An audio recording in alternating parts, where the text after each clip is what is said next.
In much of the online space, as well as in the academic institutions, it can generally be observed that there is a very polemical dialogue between certain faith groups, certain ideologies. And a lot of this polemic, so to speak, tends to be, in many cases, done in bad faith and not at all done in an attempt to seek the truth or to come to a common understanding. As such, much of the discussions that are carried out online or in real life are very much fruitless in what they seek to do and simply serve to entrench people and further polarize them in their own positions. An example of this can be seen, for example, in various religious polemics. Although I disagree with various other religions because I am primarily a Muslim or Islamic by faith, I do respect other points of view. For example, even though I of course agree with perhaps the Islamic narrative more, I do, for example, respect Christians and I admire the good things that they've done for the world. And generally speaking, with any sort of worldview or system, I try to be as fair as possible and explain them and perhaps take the benefit from those things that I can agree with and simply leave those things which I perhaps don't agree with. As can be seen on this channel, for example, I've engaged with the Western tradition, I've engaged with Nietzsche, Christians, and I do respect all of these, even if I don't, and quite naturally and obviously, I won't agree with all of them. Of course, I genuinely will agree with the Islamic tradition's conclusions more, although I will still give fair consideration to all. There may even be cases where I prefer the explanation given by other narratives or other traditions. But all in all, whilst we obviously have our own biases and we have our own worldviews and our own beliefs and inclinations, we should still attempt to engage in well reasoned and good faith discussions.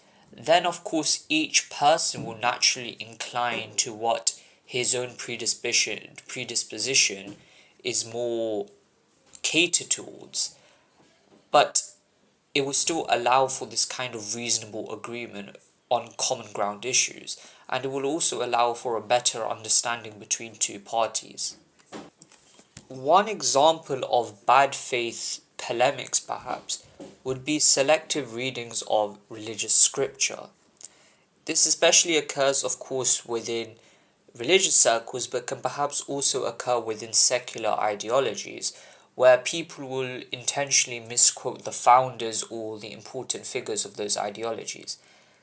In a religious sense, of course, this would be misquoting the religious traditions and the religious scriptures and primary texts of those traditions and religions. For example, many cases these selective readings of scripture fail to account for the exegetical traditions of said religions. For example, I see many attempts to misquote the Quran completely ignore the rich exegetical tradition found within Islamic scholarship. The same also applies for things like the Bible, the Old Testament, where they will ignore the explanations given by scholars of those traditions.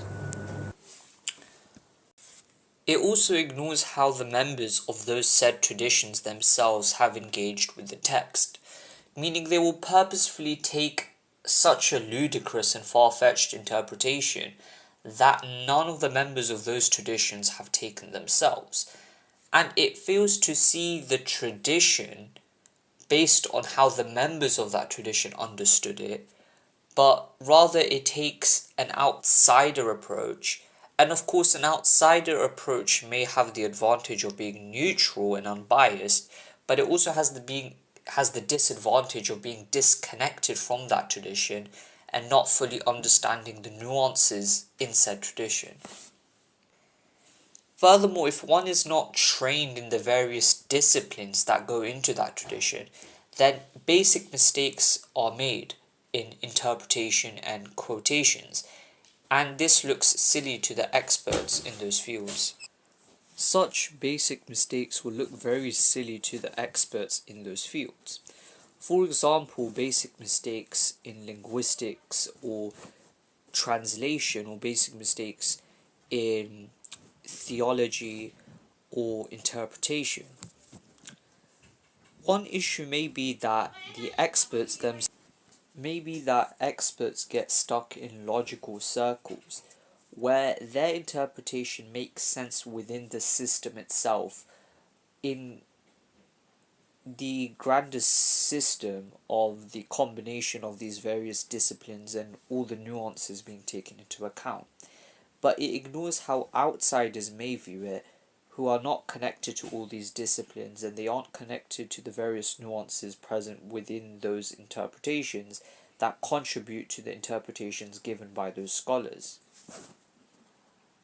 Thus, it may seem reasonable to a scholar within that tradition, but it may seem unreasonable to an outsider who isn't based within that tradition.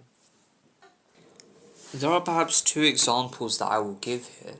One is the verses of the Quran which supposedly confirm the scriptures that came before it.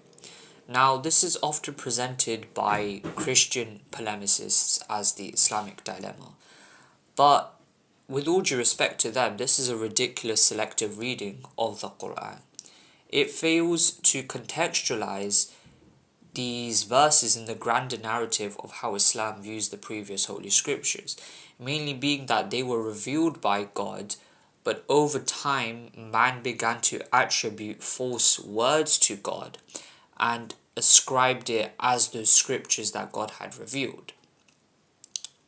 So it isn't the case that the Quran was necessarily confirming the fabrications and the alterations that man had written with his hand.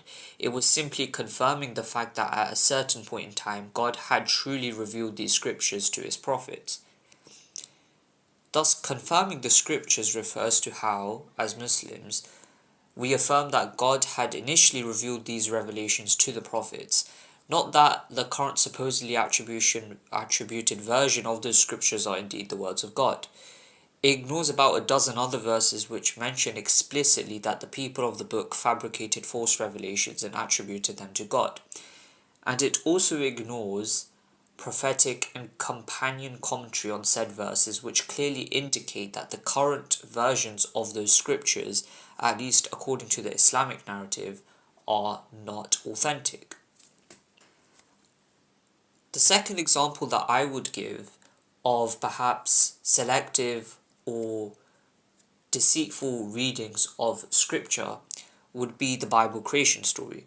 Now, atheists, as well as certain Muslims or certain anti-Christian apologists, may use the Bible creation story in verses such as in Genesis and others to say that the Bible goes against science. However, this is not necessarily the correct case, because the creation story in the beginning of the Bible is open to interpretation. The Bible creation story does not necessitate creationism. It does not necessitate this kind of literalist reading. It can be understood in a more metaphorical, symbolical, or in a manner compatible with science. And furthermore, if we were to take the view that the Bible or the Old and New Testaments document the historical narrative of the Hebrews or the Jews, then what that would indicate is that this is simply part of the mythology or the greater creation story that was passed down to the Hebrews by their ancestors, and not necessarily literally describing how God did indeed create the universe. So creationism isn't a necessary interpretation of these verses. The early church fathers themselves did not understand the term days literally. It can be understood as metaphors, as many Christian apologists have argued, and if we were to take the natural theology view, we can come to understand that God can use natural processes to bring about certain events. Hence, God can still use, these sort of natural processes that have been popularized as explanations in the scientific narrative, and the two do not necessarily contradict one another. Hence, it would be deceitful to simply read the Bible in a literalist manner and therefore discredit Christianity whilst ignoring the other interpretations given by Christians.